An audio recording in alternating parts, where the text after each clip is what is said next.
His grandfather produced a third of all the oranges in Florida. The family mansion sat inside Cypress Gardens. There was a trust fund waiting for him before he could walk. And on September 19, 1973, Graham Parsons died on the floor of a motel room in the California desert. He was 26 years old. They could not even bury him in peace. To understand what Graham Parsons inherited and what that inheritance could not do for him, you have to start with the man who built it. Not Graham, not his father, his grandfather. A man most people outside of Central Florida have never heard of, but whose money shaped everything that followed. John Andrew Snively was born in 1889 in Shellsburg, Pennsylvania, a small town in the southern part of the state with no particular connection to the citrus industry or to wealth of any kind. His father was a farmer. The family was ordinary. There was nothing in the Snively name at that point that suggested what it would become within a single generation. In 1910, at 21 years old, John Snively moved to Winter Haven, Florida, and took a job as a fertilizer salesman. That is where the story begins, not with a fortune, with a sales route and a young man paying attention to what was growing around him. Florida in the early 1900s was still being built. The citrus industry was expanding rapidly, driven by the climate, by railroads that could ship fruit north, and by a national appetite for oranges that was growing faster than the groves could keep up with. Snively saw the opportunity before most of the people around him did. He bought his first grove, a 10-acre plot near Lake Eloise in Winter Haven, just before the Florida land boom of the 1920s. The timing was not an accident. He had been watching, he had been calculating, and when the moment came, he moved. From that first 10 acres, he expanded relentlessly. He bought and sold property, always at a profit, and reinvested the gains into more groves, more land, more capacity. In 1934, he established the pork packing company, which would later be renamed Snively Groves Incorporated. Within a few years, it had become one of the largest fresh fruit packing and canning operations in the entire United States. At its peak, Snively Groves employed 1,500 people and was the single largest employer in Winter Haven. The company was responsible, at the height of its production, for approximately 1/3 of the entire Florida citrus crop. That is not a small number. That is an empire measured in oranges. John Snively owned over 18,000 acres of citrus groves and timberland stretching from central Florida into southern Georgia. He sat on the board of the Tavares and Gulf Railroad. He sat on the board of the Winter Haven Exchange National Bank. He became president of the Florida Citrus Exchange. He was instrumental in the creation of Florida Citrus Mutual, which became the most influential industry organization in the state. He was, in every meaningful sense, the citrus king of Florida. And he built all of it from a fertilizer sales route and a willingness to work in ways that the generation after him would not be required to. In the 1940s, Snively built a home that matched the scale of what he had accomplished. Magnolia Mansion was a New Orleans-style house on the shores of Lake Eloise, surrounded by the groves and the gardens and the Florida landscape that had made him rich. It was not a modest house. It was the kind of house that announced, without needing to say anything, that the person living inside it had built something permanent. Celebrities visited, governors visited. The wealthiest families in the state came and went through those doors. The Snively name in Central Florida carried the kind of weight that people who did not live there could not quite appreciate, and into this world a family was growing. John Snively married Dorothy DeHaven and had 3 children, a son and 2 daughters. One of those daughters was named Avis. Avis Snively grew up inside that mansion, inside that fortune, inside a life that was materially complete in every way a life can be. She wanted for nothing, in the financial sense of the word. She had access to everything the Snively name could provide, which in Winter Haven, Florida, was essentially everything. But money has never been a reliable treatment for what lives inside a person. And what lived inside the Snively family, alongside the wealth and the groves and the mansion on the lake, was something darker. Alcoholism ran through the family with a persistence that no amount of money could interrupt. Depression accompanied it. The combination was quiet, in the way that these things often are in wealthy families, where the resources exist to keep problems out of public view, where a person can drink themselves into daily dysfunction without ever missing a mortgage payment or losing a house or encountering any of the external consequences that force people without money to confront what is happening to them. John Snively himself was not immune. Biographers of his grandson would later note that drink and disappointment with his family's lack of business acumen contributed to his decline. He died on January 22, 1958 of a heart attack at the age of 68. He was inducted into the Florida Citrus Hall of Fame. A school in Winter Haven was named after him. Magnolia Mansion still stands.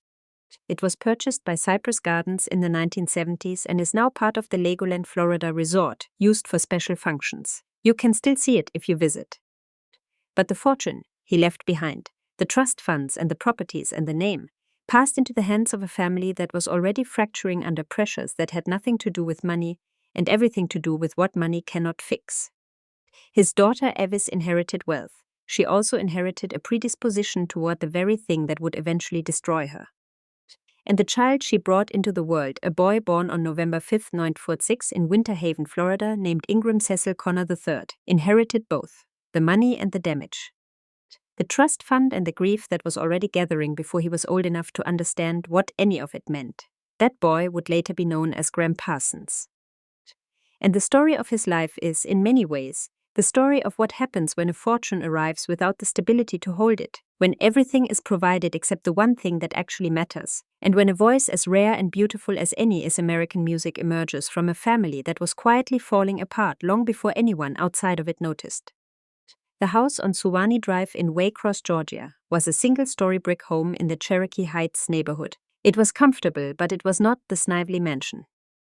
It was the kind of house that belonged to people who were connected to money without being the source of it. And that was, in a sense, the position of the Connor family. They lived well. They lived on the strength of the Snively fortune. But they were not the Sniveleys. They were the family that had married into it. Ingram Cecil Connor II, known to everyone as Coon Dog, was Graham's father. The nickname came, depending on who you asked, from either his sad, drooping eyes or his enthusiasm for hunting. He was not a soft man. He had been a fighter pilot in the Second World War, a decorated combat veteran who earned the Air Medal and who had been present at Pearl Harbor on the day it was attacked in December 1941. He flew missions in the Pacific, dogfighting with Japanese planes, and was eventually discharged after contracting malaria in 1940. He came home a hero in the formal sense. He came home something else entirely in the private sense. The war had done what it does to people who survive it. And like a great many men of his generation, Coon Dog Connor self-medicated what we would now recognize as post-traumatic stress with alcohol, heavily, consistently, without anyone around him having the language or the framework to name what was happening. After the war, he worked as a sales representative and managed a box factory in Waycross that supplied packaging for Snively Groves, the citrus empire his wife's family had built. It was honest work. It was also work that existed within the gravitational pull of his father-in-law's fortune, and Coon Dog seems to have carried that awareness with a mixture of gratitude and something harder to name. He was a man who had fought a war, who had proven himself in the most extreme circumstances a human being can face, and who had come home to manage a box plant for his wife's father. That is not a simple thing to carry. And yet, by most accounts, the Connor household in its early years was not without warmth. Biographer David Meyer, in his exhaustive study of Graham's life, described the parents as affectionate and remembered by those who knew them as a loving couple. Coon Dog kept musical instruments around the house and encouraged his son's early interest in music. He was, by the accounts of people who knew the family, an easygoing presence in the children's lives, the parent who showed up for fishing trips and camping outings, and who sat with his son while the boy picked at a piano. But underneath that warmth, something was corroding. Both parents drank. Both parents were depressed. The combination was not unusual for their era and their social class, where drinking was woven into every social occasion and where depression was not a condition to be treated, but a mood to be endured, or more often, drowned. Avis, Graham's mother, was already showing signs of the dependency that would eventually kill her, and Coon Dog was sinking into a darkness that the people closest to him could feel but could not reach. On February 22, 56, Coon Dog drove his 9-year-old son to the Waycross City Auditorium to see a young performer named Elvis Presley. Elvis was not yet the Elvis the world would come to know. He was 21 years old, still touring the South, still building the thing that would eventually become the most famous career in American popular music. But what he did on that stage in Waycross was enough. Graham watched it, and something inside him shifted permanently. People who knew him said he was a different child the next day. He began performing on the front porch of the house on Suwannee Drive, lip-syncing to Elvis records while neighborhood children and his younger sister, Little Avis, pretended to play instruments behind him.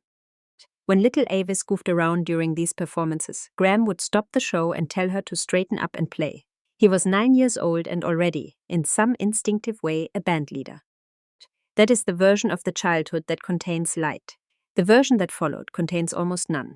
In December 1958, 2 days before Christmas, coon dog Connor put his wife and 2 children on a train to Winter Haven. They were going to the Snively mansion for the holidays. He told them he would join them in a day or 2. Before they left, he had bought Graham a Christmas present, a reel-to-reel tape recorder. And on that tape recorder, he had done something that is difficult to think about for very long. He had recorded messages from each of Graham's close friends, one by one, voices of the people his son loved most. And then he had recorded his own voice, telling Graham that he loved him. On December 23, 1950, while the family gathered for a holiday party at Magnolia Mansion, coon dog Connor shot himself in the head in their home in Waycross. He was found in the bedroom. Graham was 12 years old. His sister was younger. Their mother told the children it was an accident. It was not an accident. And whether Graham believed her at 12 or understood the truth and simply could not say it, or came to the full realization gradually over the years that followed, the effect was the same. The ground beneath him had opened, and nothing that came after would ever fully close it. You have to sit with that tape recorder for a moment.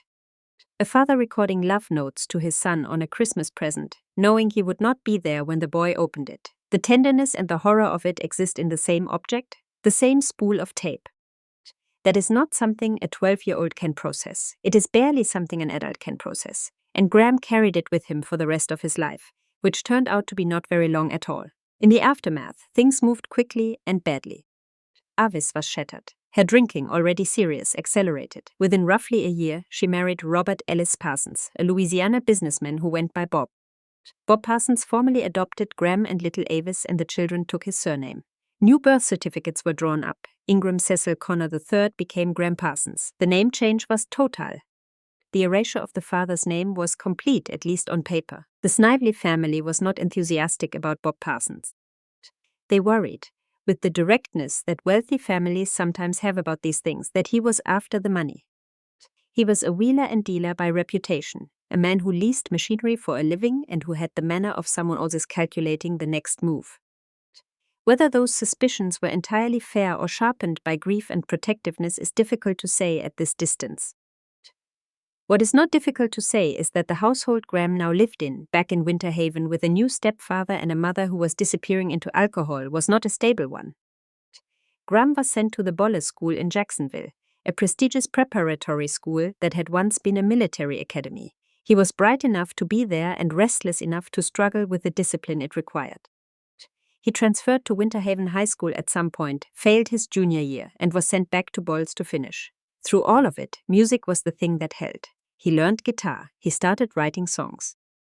By 15, he was the frontman of a teenage cover band called The Legends, traveling to gigs in a Volkswagen bus, playing sock hops and school dances, getting Florida teenagers on their feet with covers of Ray Charles and Chuck Berry and Little Richard.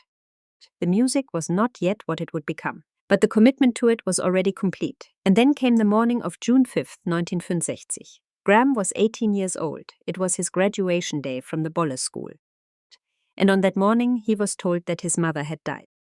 Avis Parsons, born Avis Snively, the daughter of the citrus king of Florida, the woman who had once had everything the Snively fortune could provide, was dead of complications from alcoholism. She was not old.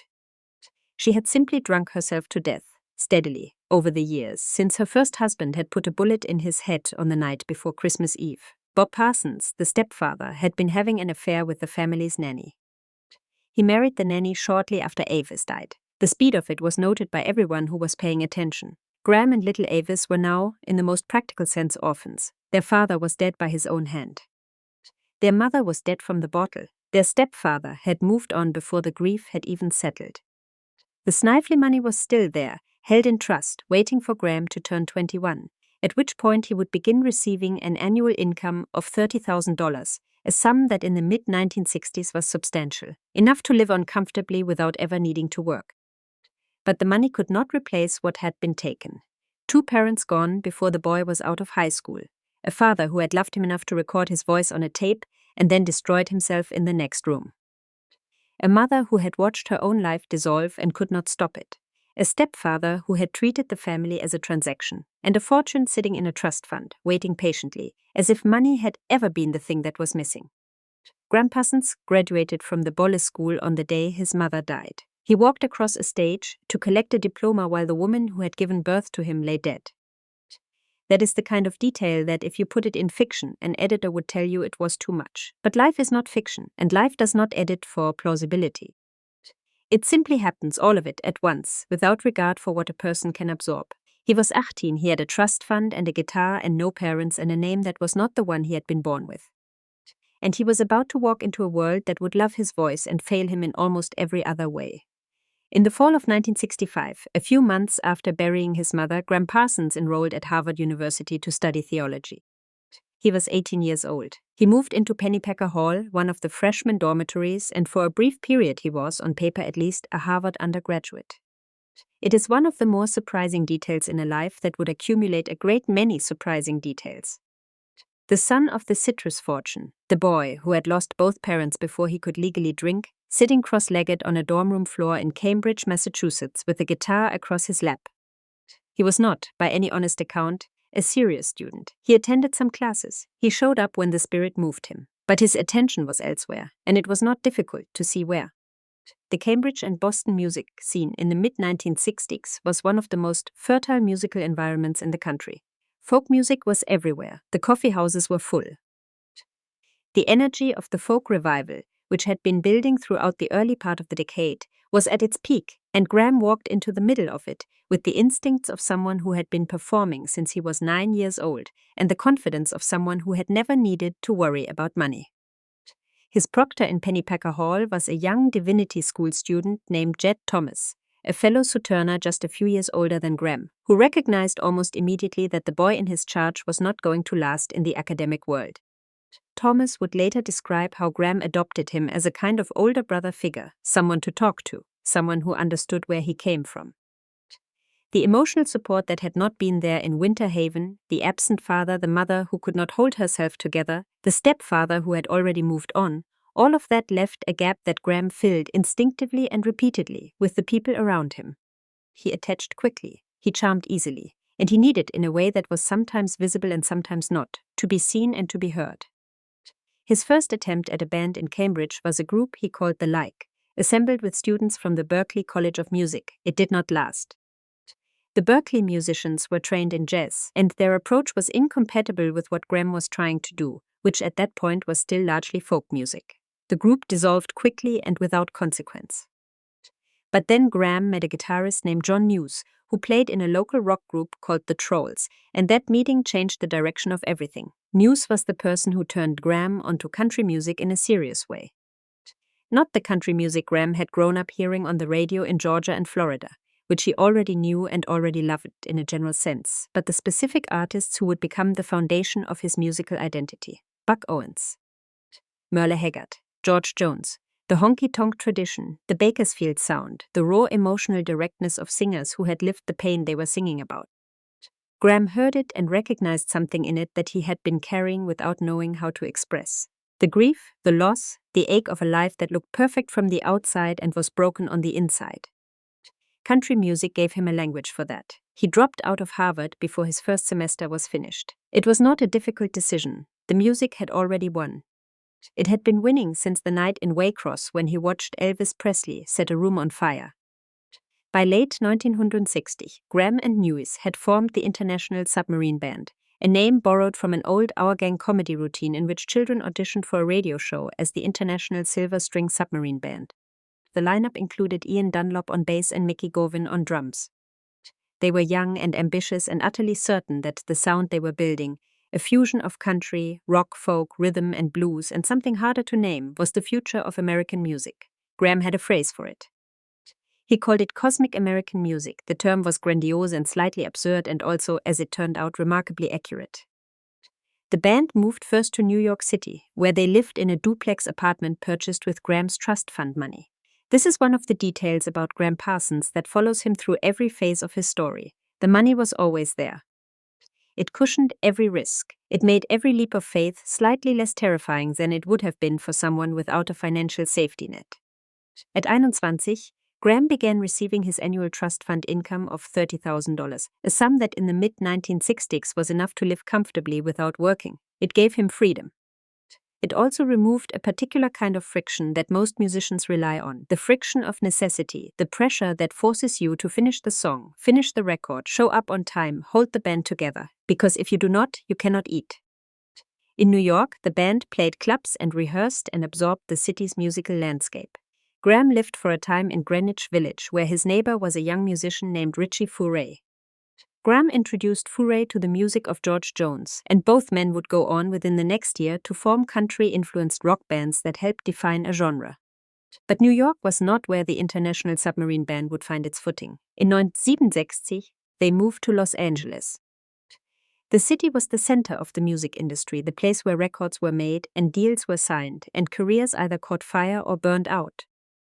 They signed with Lee Hazelwood's Elite Records, and between July and December of 1967, they recorded an album called Safe at Home at Western Recorders in Hollywood.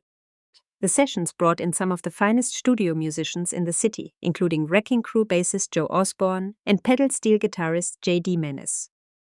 The album was a blend of Graham's originals and country standards, including covers of songs by Johnny Cash and Merle Haggard, alongside tracks like Luxury Liner and Blue Eyes that showcased his own songwriting at its earliest and most promising. Safe at Home was released in March of 1968. By then, the International Submarine Band had already broken up. The album arrived with almost no promotion, sank commercially, and was largely ignored by the public. It sold poorly.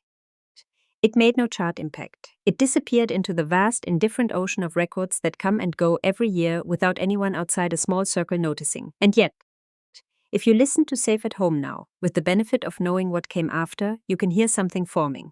A voice that does not sound like any single genre. A sensibility that moves between country heartbreak and rock energy without asking permission to cross the line. An artist who is not yet fully formed, but who is reaching toward something that no one else was reaching toward in quite the same way. Many critics and historians have since called it one of the first true country rock albums. Some call it the first. The distinction matters less than what it represented.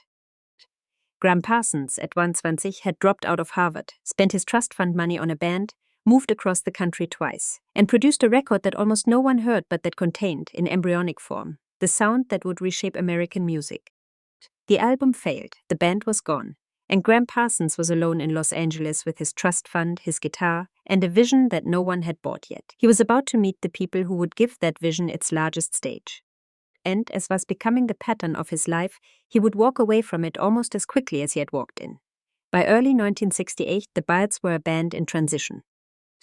They had been one of the most important groups in American rock music, the band that had electrified folk, that had turned Bob Dylan songs into radio hits, that had helped invent the sound of the mid-1960s California counterculture. But by the start of 1968, they had lost David Crosby, they had lost Gene Clark at an earlier stage, and the remaining members, Roger McGuinn and Chris Hillman, were trying to figure out what the Byrds were supposed to be next. They needed a new direction and they needed a new member. They found both in the same person. Graham Parsons came to the Byrds through a combination of personal connection and professional need. Chris Hillman had known him casually since 1967, and the band's business manager, Larry Spector, brought Graham's name forward as a candidate when it became clear that a fourth member was required. McGuinn had been thinking about a concept album that would trace the entire history of American popular music, from folk to jazz to country to rock, an ambitious and somewhat unwieldy idea. He was looking for a pianist, ideally someone with a jazz background, who could help him execute that vision. Graham auditioned in February 1980. He played pianos in a style that was more enthusiasm than technique, but he was charming. He was persuasive, and he had ideas. McGuinn and Hillman hired him not as a fullmebers in the contractual sense, but as a lead sideman. When the band's recording contract with Columbia Records was renewed on February 29, 1968, only McGuinn and Hillman signed it. Graham was on a paycheck. That distinction would matter later. But in the moment, what mattered was that Graham Parsons was now inside one of the most famous bands in America, and he immediately set about bending it toward the music he had been chasing since John Hughes first played him a Merle Haggard record in a dorm room in Cambridge. McGuinn's sweeping concept album did not survive contact with Graham Parsons. Within weeks, the plan had narrowed from a survey of all American music to something far more specific. A country album, a real one. Not country rock as a novelty or a gesture, but a genuine, committed engagement with the tradition of Hank Williams and the Louvin brothers and George Jones, played by a rock band that meant every note of it. That was Graham's vision. And by force of personality, by sheer conviction, by the particular charisma that everyone who ever spent time with him described as almost impossible to resist, he made it the band's vision. Recording sessions for what would become Sweetheart of the Rodeo began on March 9, 1968, at Columbia Studios in Nashville. The decision to record in Nashville was itself a statement. Rock bands did not go to Nashville. Nashville was the domain of country music, guarded by an establishment that viewed long-haired California musicians with open suspicion. But the Byrds went anyway, and the musicians they assembled for the sessions were not session players borrowed from the rock world. They were Nashville's own. Pedal steel guitarist Lloyd Green, fiddler and banjo player John Hartford, guitarist Clarence White, who would later join the Byrds himself. These were people who knew country music from the inside, and their presence on the recordings gave the album an authenticity that no amount of good intentions alone could have achieved.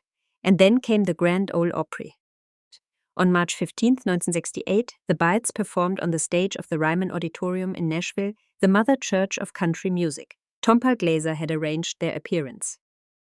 They wore rhinestone suits made by Nudie, the legendary tailor to country stars, which was itself an attempt to signal respect for the tradition.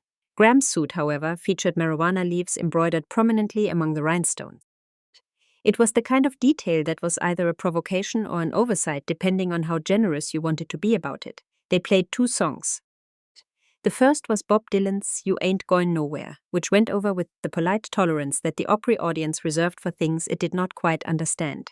The second was supposed to be Merle Haggard's Life in Prison. But Graham in a moment changed the plan. He told the audience that his grandmother loved to listen to the Grand Ole Opry, and then he played Hickory Wind, one of his own compositions, a song about longing for the South Carolina pines, which was almost certainly really about longing for the Georgia of his childhood, for the place before everything went wrong. The Opry audience did not respond warmly. Lloyd Green, the steel guitarist, later said they were booed. McGuinn recalled being horrified. Backstage, the reception was kinder. Country singer Skeeter Davis took the band under her wing and treated them with genuine warmth. But the front of house verdict was clear. The Nashville establishment was not ready for the Byrds, and the Byrds, for all their sincerity, were not quite equipped to meet Nashville on its own terms. The sessions moved from Nashville to Columbia Studios in Hollywood and wrapped up on May 27, 1968. But a problem had emerged that would haunt the finished album. Graham was still under contract to Lee Hazelwood's LHI Records from his time with the International Submarine Band. When Columbia prepared to release the album with Graham's voice prominently featured, LHI threatened legal action.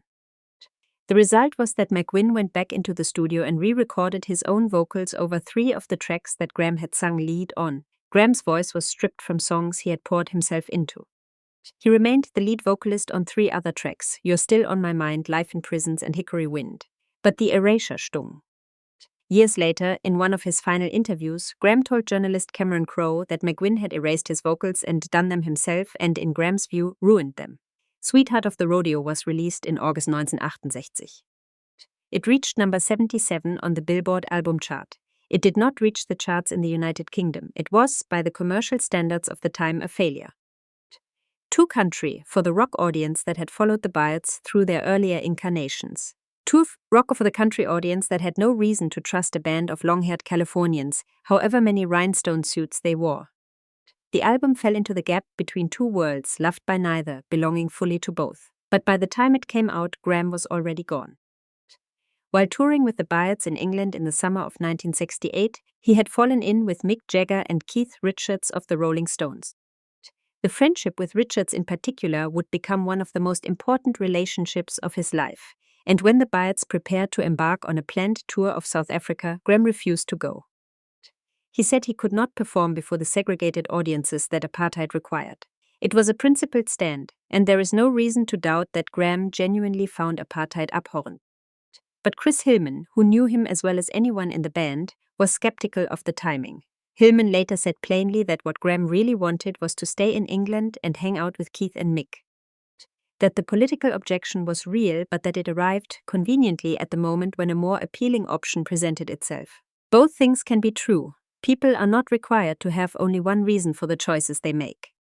And Graham Parsons was a person whose impulses, noble and self-serving, often traveled together so closely that separating them was nearly impossible. He left the Byads. Hillman left shortly after. And the two of them, carrying the musical vision that Sweetheart of the Rodeo had introduced to the world and that the world had not yet been ready to receive, set about building something new. Something that would be entirely theirs. Something that would once again fail commercially and succeed in ways that neither of them could have predicted. The Flying Burrito Brothers came together in late 1968, almost immediately after Graham and Chris Hillman left the Byads. The name was borrowed from a loose collective of Los Angeles musicians who had been gathering for jam sessions under that title, and the appropriation of it was characteristic of Graham's approach to things.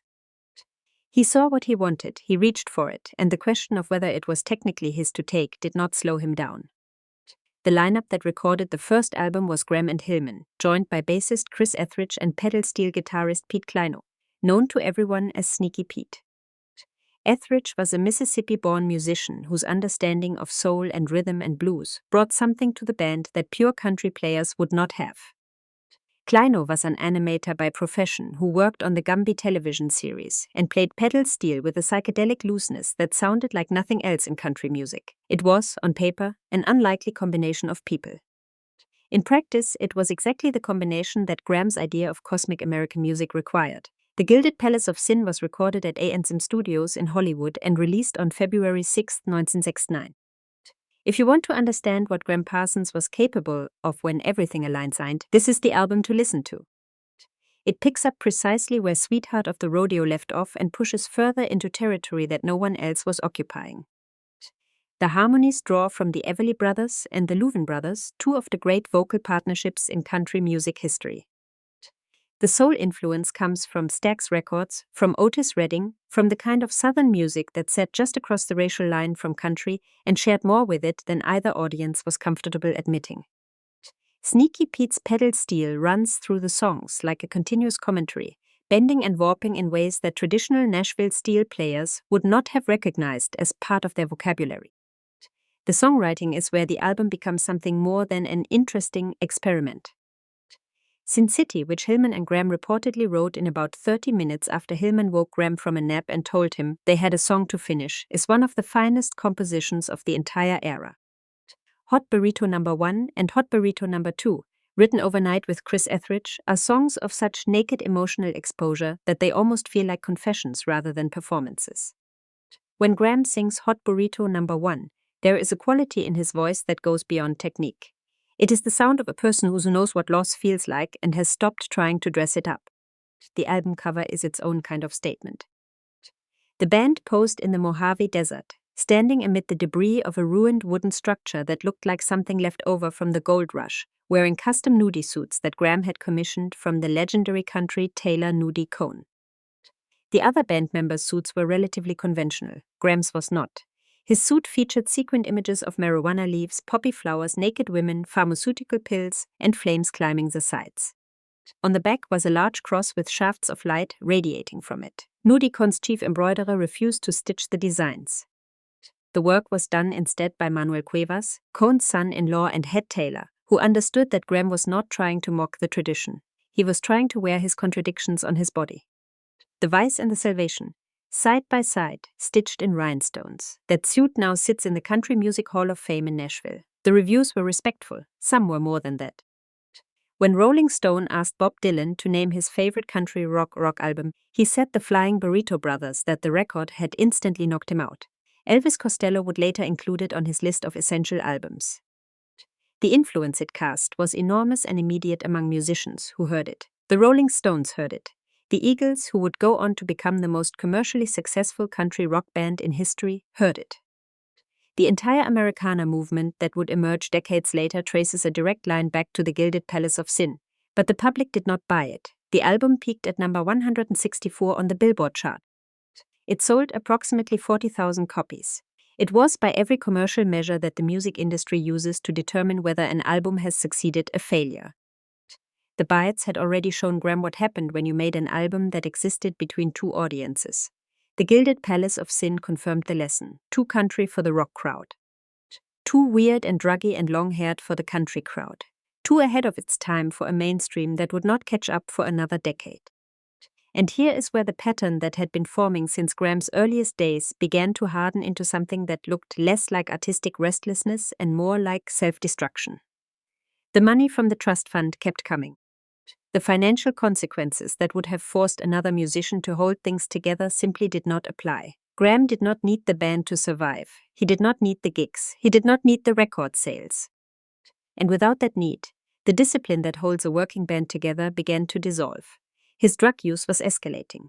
The specifics varied depending on the period and the company he was keeping, but the direction was consistent. He was drinking more. He was using more. The friendship with Keith Richards, which had begun in London during the Bites English tour, was deepening into one of the central relationships of his life. And the world that Keith inhabited was a world where excess was not a deviation from the lifestyle but the lifestyle itself. Graham began spending more time with the Stones and less time with his own band. He started missing rehearsals. He showed up late to gigs or not at all. When he did arrive, he was sometimes too intoxicated to perform coherently. Chris Hillman later described watching Graham arrive at shows in a limousine while the rest of the band piled into a car with their equipment, heading to performances that paid $500 a night. The image of the trust fund heir rolling up in a hired car to a gig that could barely cover expenses while his bandmates hauled their own gear is one that captures something essential about the contradiction at the center of Graham's life. On December 6, 1969, the Flying Burrito Brothers performed at the Altamont Speedway Free Festival in Livermore, California, the concert that was supposed to be the West Coast answer to Woodstock and that became instead one of the darkest events in rock history. The Burritos played their set while violence escalated around them, a performance captured in fragments in the documentary film Gimme Shelter. It was not the kind of milestone any band wanted on its resume. The second album, Burrito Deluxe, was recorded in a rush and released in April of 1970. It lacked the original material that had made the first album extraordinary. The songs were written hastily in the studio, supplemented with outtakes and covers, including the Rolling Stones' then unreleased Wild Horses, which the Stones had given to Graham and which the Burritos released before the Stones did.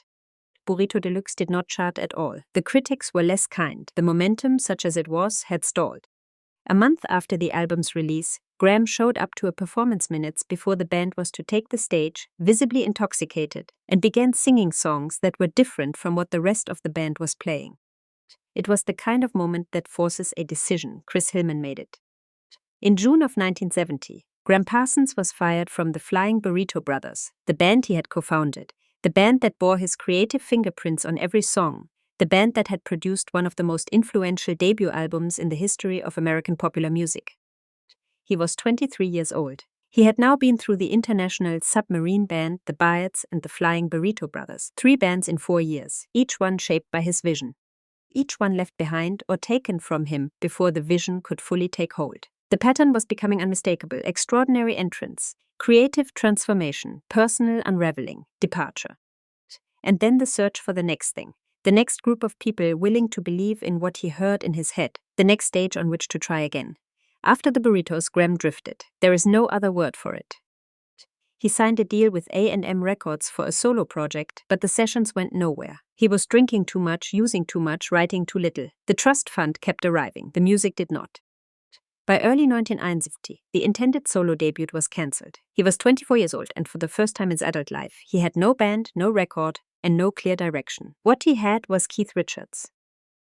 The friendship between Graham Parsons and Keith Richards is one of those relationships that makes complete sense from the outside and was probably devastating from the inside. They recognized something in each other immediately. A shared love of country music, of Hank Williams and George Jones and the Everly Brothers. A shared appetite for substances that would have alarmed anyone paying close attention. And a shared understanding, which neither of them would have articulated in exactly these terms, that the best American music lived in the places where genres bled into each other, where the line between country and rock and soul and gospel was not a border but a suggestion. In the summer of 1970, the Rolling Stones relocated to the south of France to avoid a catastrophic British tax situation. Keith rented Villa Nelcote, a 16-room mansion on the coast near Nice that had served as a local Gestapo headquarters during the German occupation. The band set up a makeshift recording studio in the basement and began work on what would become Exile on Main Street. Graham followed. He moved himself into Nelcote, funded by his trust fund, which meant he could pay his own way and did not need an invitation to stay. He was for a period a near-constant presence in Keith's orbit, sitting up through the night playing country songs, trading verses, teaching Keith the deep catalogue of honky-tonk and heartbreak that Graham carried in his head like a private library. Keith later wrote that he had absorbed so much from Graham during that period, that Graham had the biggest repertoire of country songs you could imagine, that he was never short of a song. The influence ran in both directions, but the more visible current flowed from Graham into the Stones. You can hear it on Exile on Main Street, on tracks like Sweet Virginia and Torn and Frayed. You can hear it earlier on Sticky Fingers, on Dead Flowers and Wild Horses. Graham Parsons did not play on any Rolling Stones record. But the Rolling Stones made different records because of him. That's not a small thing. But Nelcote was not a healthy place for a person with Graham's vulnerabilities. The drug use at the villa was extreme even by the standards of the early 1970s rock aristocracy. Graham was frequently incapacitated. He fought constantly with his girlfriend, Gretchen Burrell, who would later become his wife. He hoped that the Stones would sign him to their newly formed Rolling Stones records and that he and Keith would record a duo album together. It never happened. Mick Jagger, who had ears and could hear what Graham was doing, never quite clicked with him personally. And eventually Anita Pallenberg, Keith's partner, had had enough of the chaos Graham brought into the household and pushed him out. He returned to America. He was heavier, having gained considerable weight from Southern food and sustained drinking. He was deeper into drugs than he had ever been. And yet, somehow, the next chapter of his life produced the best music he would ever make. The key was a voice he had not yet heard.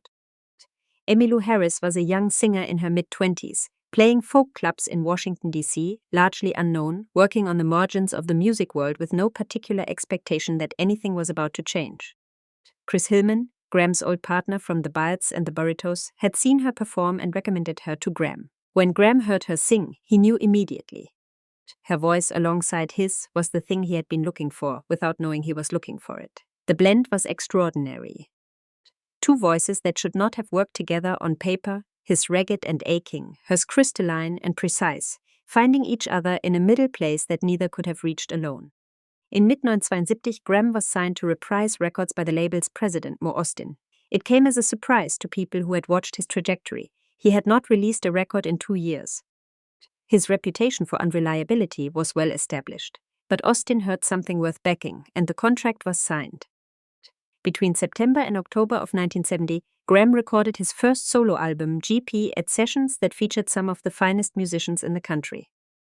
James Burton on guitar, Glenn Hardin on piano, Ronnie Tutt on drums, all members of Elvis Presley's Taking Care of Business band. And Emmylou Harris on vocals, present on nearly every track, her voice woven into his second line of thought. GP was released in January of 1973. It did not sell. The reviews were warm, some of them more than warm, but the commercial indifference that had followed Graham through every project of his career followed him here as well. He formed a touring band called the Fallen Angels, with Emmylou as his vocal partner, and went on the road. The shows were uneven, as his shows always were, but Emmylou brought something to the collaboration that went beyond her voice. She brought discipline. She insisted on rehearsals. She held the performances together in ways that Graham's previous bandmates had not always been able to. Harris would later say that Graham, more than anyone else, had changed her life and set her on a road she never would have found by herself. In the summer of 1970, they returned to the studio to record as a second album. Grievous Angel was cut at Wally Heider Studio 4 in Hollywood, with Graham producing, the TCB band musicians returning, and guests including Bernie Leadon and Linda Ronstadt. The sessions were more focused than anything Graham had done in years. The arrangements had been worked out on the road. The songs were stronger, the performances were deeper. Emmylou's voice was on every track but one. The final song on the album was called In My Hour of Darkness, a meditation on loss and mortality that Graham co-wrote with Emmylou. It is the kind of song that, knowing what was about to happen, is almost impossible to listen to without hearing it as a farewell. The sessions were completed in September of 1937. The album was finished. And Graham Parsons, for one brief moment, had in his hands the most complete and beautiful work of his life. 2 solo albums that contained everything he had been reaching toward since the day he first heard Elvis in a Waycross auditorium. The voice was there, the vision was there, the partner he had been searching for was there. Everything had finally come together, and he had almost no time left. Graham Parsons had loved the desert for years. Joshua Tree National Monument, as it was then known, had been a regular retreat since the late 1960s, one of those places that certain people discover and cannot stay away from. It was only a few hours east of Los Angeles, but it felt like another world entirely. The air was dry and clean. The landscape was vast and empty in a way that either terrified or calmed a person, depending on what they brought with them. Graham brought everything he had. He would go out into the desert at night, sometimes on psychedelics, and scan the sky for what he believed might be there. He was fascinated by the idea of life beyond the earth, by the possibility that something larger and stranger than anything he knew might be watching. It was not the kind of interest he talked about publicly in any systematic way. It was more of a private fascination, the sort of thing that a person carries when the world they can see has not given them what they need and they begin looking elsewhere. On September 17, 1973, Graham drove out to Joshua Tree in his new Jaguar. He was not alone. With him were Margaret Fisher, a woman he had known since high school in Waycross, Georgia, with whom he had recently rekindled a relationship. His marriage to Gretchen Burrell was effectively over. Divorce papers were scheduled to be served on September 20th. Also in the group were his personal assistant, Michael Martin, and Martin's girlfriend, Dale McElroy. They checked into the Joshua Tree Inn, a small quiet motel on 29 Palms Highway, and took room 8. Phil Kaufman, Graham's road manager and one of his closest friends, was not on this trip. That detail matters. Kaufman had spent years managing not only Graham's career logistics, but also, in a more informal and exhausting capacity, managing Graham's relationship with substances. He had found drug stashes and disposed of them. He had pulled Graham back from edges that Graham did not always seem to recognize as edges. Without Kaufman present, there was one fewer person between Graham and the worst version of what a trip to the desert could become. The first day followed a pattern that had become routine: drinking, marijuana, barbiturates, the desert during the day, the bars at night. At some point, Martin was sent back to Los Angeles to resupply the group's marijuana. While Martin was gone, the drinking continued. On the evening of September 18th, Graham went to a bar in the nearby town of Yucca Valley and drank 6 double tequilas. That is not a casual amount of alcohol for any human body, and Graham's body had been absorbing punishment of this kind for years. What happened next is pieced together from the accounts of the people who were there, and those accounts, given under the pressure of grief and legal scrutiny, contain the kind of small inconsistencies that always accompany traumatic events. The broad outline is not in dispute. A woman arrived at the Joshua Tree Inn who was able to supply morphine. She came to room 1, where she injected both Graham and Margaret Fisher. Margaret recalled that Graham wanted more. She protested. Graham received a second injection. He was in trouble almost immediately. The woman saw what was happening, gathered her things, and left.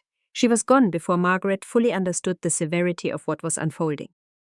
Margaret could not move Graham by herself. She went to find Dale McElroy. Together they got him back to room 8 and tried to revive him. Cold showers, ice, coffee.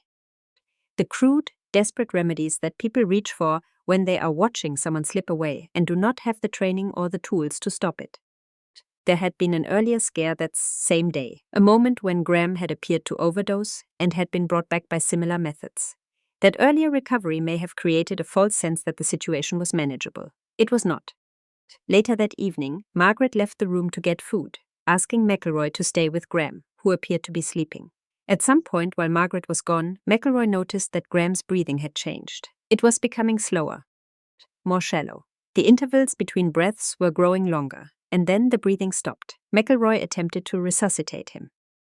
She performed CPR for what she estimated was 30 minutes, pressing on the chest of a man who was no longer there, trying to push life back into a body that had taken too much of everything for too long. When Margaret returned and found what was happening, she called for an ambulance. It arrived. It took Graham to High Desert Memorial Hospital in Yucca Valley. He was pronounced dead on arrival at 12:15 in the morning on September 19, 1973. He was 26 years old. The official cause of death was listed as drug toxicity due to multiple drug use over a period of weeks, not a single event, a cumulative collapse. The morphine and the tequila were the final elements in a combination that his body could no longer survive. But they were not the whole story. The whole story was years long. It ran through every phase of his adult life, through the trust fund money that removed the financial consequences of excess, through the social circles where drug use was not a deviation but an expectation, through the grief he had carried since he was 12 years old and had never found a way to put down. Keith Richards, who understood the pharmacology of this world as well as anyone alive, later said that Graham knew the dangers of mixing alcohol and opiates, that he should have known better. It is the kind of statement that is both true and insufficient. People who are in the grip of addiction often know exactly what the dangers are. Knowing does not always translate into stopping. The distance between understanding a risk and being unable to avoid it is one of the cruelest distances a human being can inhabit. Graham Parsons died in a motel room in the California desert, 140 miles east of the city, where he had made the best music of his life. He had a finished album waiting for release. He had a tour scheduled for the following month. He had a vocal partner in Emmylou Harris, who had elevated everything he did.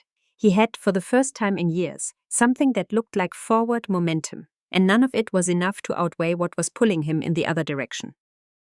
The desert was quiet that night. It always is. The Joshua trees stood in their strange, angular silhouettes against the sky, the same sky Graham had scanned for signs of something beyond what he could see. Whatever he was looking for out there, he did not find it.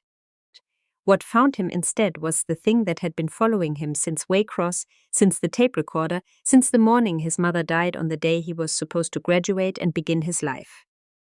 The thing that money could not fix, and music could not cure, and love could not reach. It caught up with him in room 8 of a small motel on 29 Palms Highway, and it did not let go. The pact had been made a few months earlier, at the funeral of Clarence White, a guitarist who had played on Sweetheart of the Rodeo and later joined the Biots, and who was killed by a drunk driver in July of 1973. Graham and Phil Kaufman had attended the service together. It was a conventional funeral, religious and formal, the kind of ceremony that neither man found meaningful. Somewhere during or after it, they made an agreement. Whoever died first, the other would take the body to Joshua Tree and cremate it at Cap Rock, a prominent rock formation in the park that Graham had loved. It was the kind of promise that people make when they are young and believe death is still theoretical. For Graham Parsons, it was not theoretical for very long. When the news of Graham's death reached his stepfather, Bob Parsons moved quickly. He arranged to have the body shipped from Los Angeles to New Orleans for burial. He organized a private funeral ceremony and did not invite any of Graham's friends from the music world. The haste and the exclusion were noted by everyone who was paying attention, and the reason was not sentimental.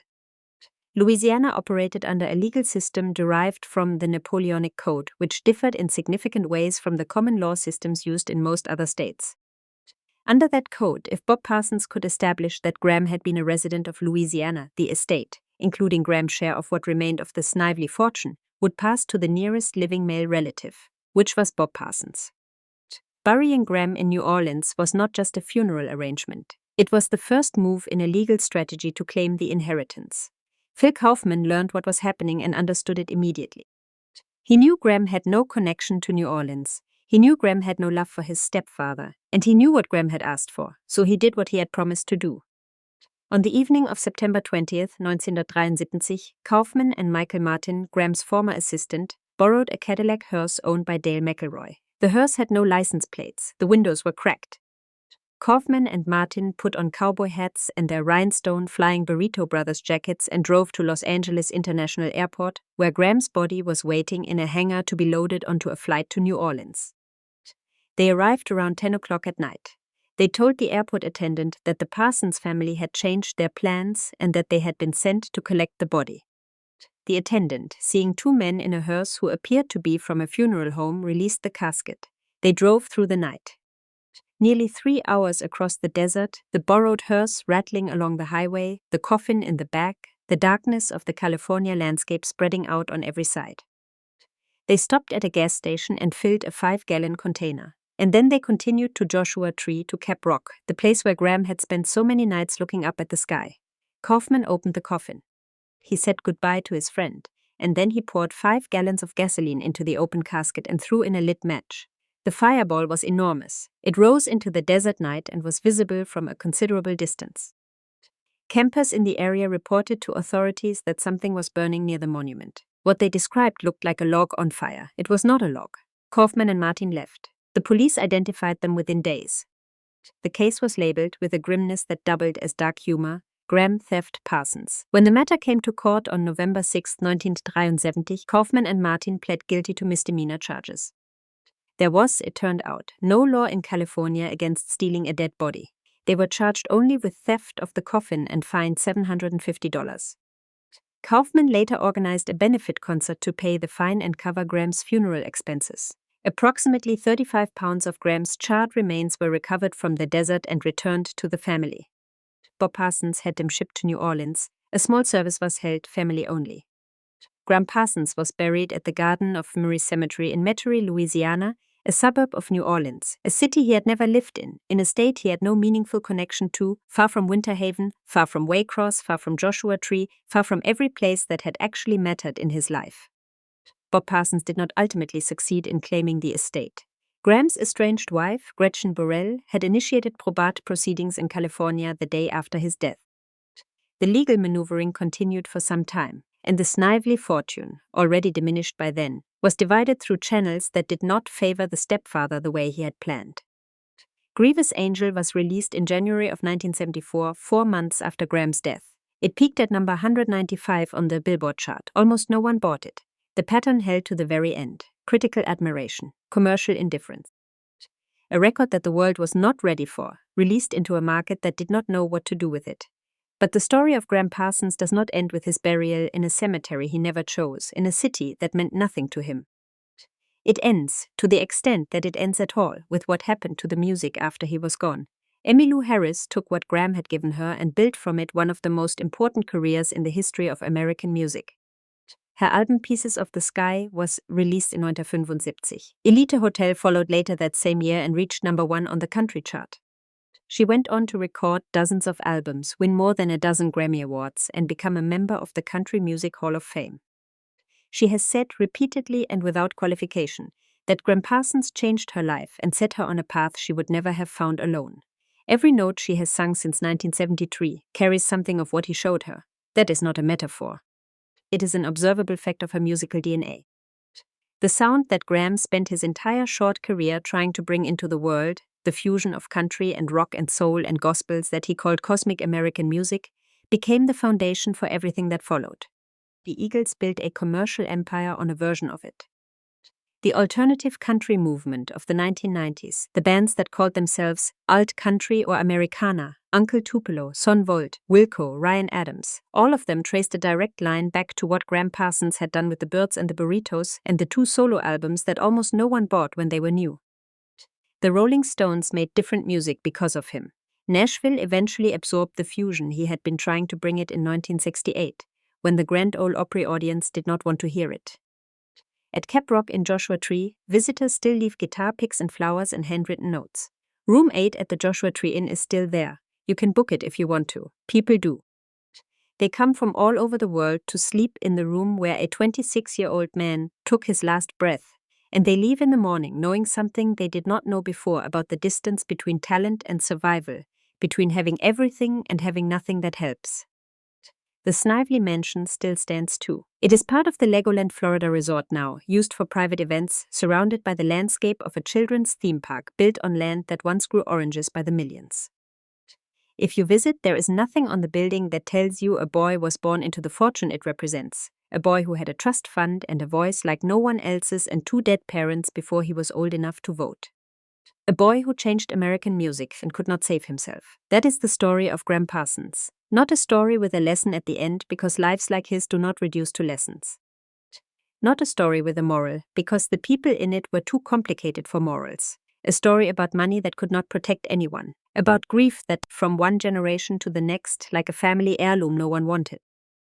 About a voice that heard something in American music that no one else was hearing and spent 10 years trying to make the rest of the world hear it too. He did not live long enough to see it happen, but it happened, and it is still happening. And if you listen closely to the music that came after him, you can hear him in it, faintly, like a voice on a tape recorder left behind by someone who loved you and could not stay. If you enjoyed this video, please like and subscribe to our channel so you never miss out on more fascinating stories.